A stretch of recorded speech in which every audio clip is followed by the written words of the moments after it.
everyone, my name is Sarah. I'm a birth doula and certified lactation counselor in Edmonton.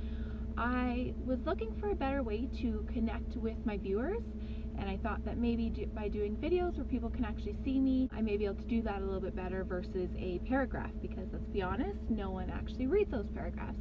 So I thought I'd talk a little bit about myself and why I do what I do.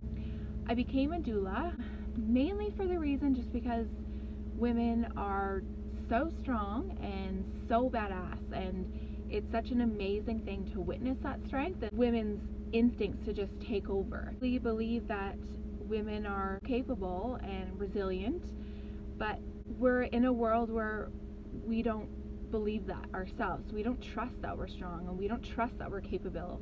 And I would like to help shift that feeling and that notion and be able to help women trust themselves a little bit more.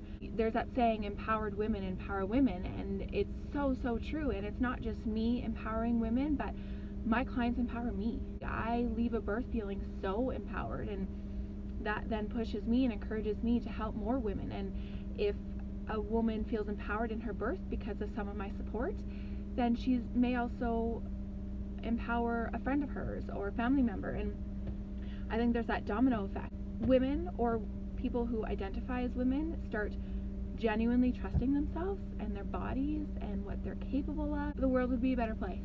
I've got 2 kids of my own. I've got 2 girls, which again kind of ties into why I became a doula. For me, having 2 young girls, it's so important to teach them that they can do whatever it is that they set their mind to and that they work towards, and I want them to have the confidence to stand up for themselves when they want to, and the trust in themselves that they are strong enough and they are intelligent enough for anything that they want. Being a mom has really put that shift into perspective and into priority.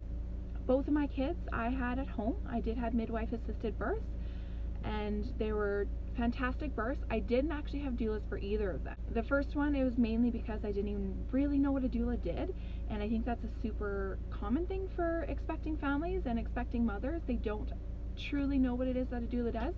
And then my second birth, I was kind of like, I know what I'm doing, so I don't need one. But looking back, I know now that there's so many different things that I would have benefited from having a doula. First off, I probably wouldn't have struggled so much breastfeeding. I struggled a lot with my first daughter for the first 3 months of breastfeeding. I almost gave up. Luckily, I was able to rectify the problem, and then I went on to breastfeeding for 12 months. I really did struggle for 3 months of her life, her first 3 months of life, and I also suffered from postpartum depression. I do believe that if I had a doula and someone that I could go to for support whenever it was needed, I may not have suffered as much. Finally, there's just a few moments in both my births that I can look back on and I can still see as clear as day right now that I know I could have coped better. Knowing the comfort techniques and the ways to cope with pain that I know now, I know that I definitely could have coped better in those moments. So becoming a doula has really opened my eyes in terms of birth and how birth can be and how empowering birth can be and how strong it can be and transformative, and it really does shape our lives for our years to come. If we leave our birth with a positive feeling and a trust in ourselves and an empowering feeling, we are going to continue that for the rest of our lives. A major thing I find with women and a major concern I hear is the pain. So many women are concerned about the pain of labor, which is not a bad thing. It's perfectly fine. In fact, great to be aware there is going to be pain in your labor. But the misconception I find is that we put together pain and suffering when they couldn't be more different. You can have pain without suffering. I read recently on evidence-based birth, Rebecca talked about this a little bit, about the fact that they are so different and you can have pain without suffering. People who run marathons know that they are going to go through bits of pain. Throughout the marathon, they will feel pain, but it doesn't mean that they're suffering. They're running a marathon because they want to run a marathon. They're going to cope with the pain and learn how to deal with the pain because they're doing what they want to do. And I think that goes for labor as well. You can understand that there's going to be pain in labor, but also understand that you don't have to suffer. No one should have to suffer through their labor. And that really spoke to me, because understanding that there's going to be pain, but learning and preparing yourself for that pain is imperative. And I think by having a doula, you are better prepared, and you're better prepared in just understanding the pain. you're better prepared in coping techniques for the pain, in transforming that pain into something more positive and progressing, and something that you can work with versus something that you fight against.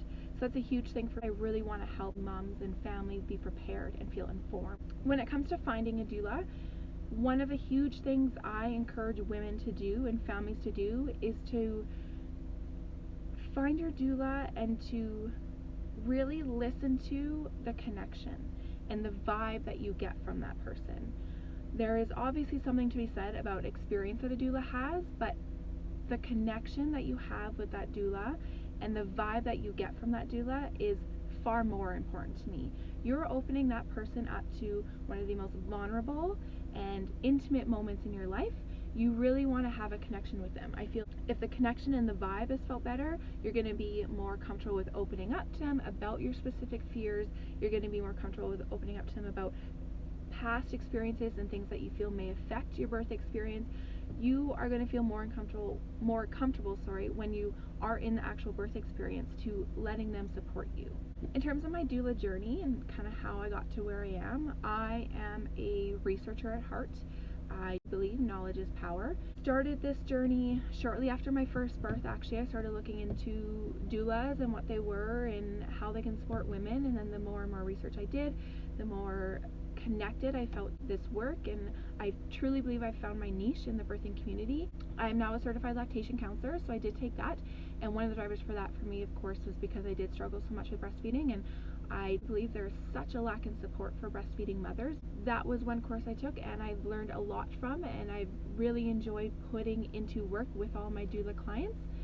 I've taken a rebozo course, so just ways that I can better help a laboring mother with a rebozo. I've taken an intro into aromatherapy. I think there's so many places to go in this profession, and there's so many amazing variations and ways that I can help each woman. That is something I always continue to do throughout my doula journey. That's pretty well it for today. If you like the video, definitely let me know. And again, I'm really hoping that this video helped you connect a little bit better to me, and if you feel that I do have a good vibe for you and the birth that you want, I would love to hear from you. Thanks.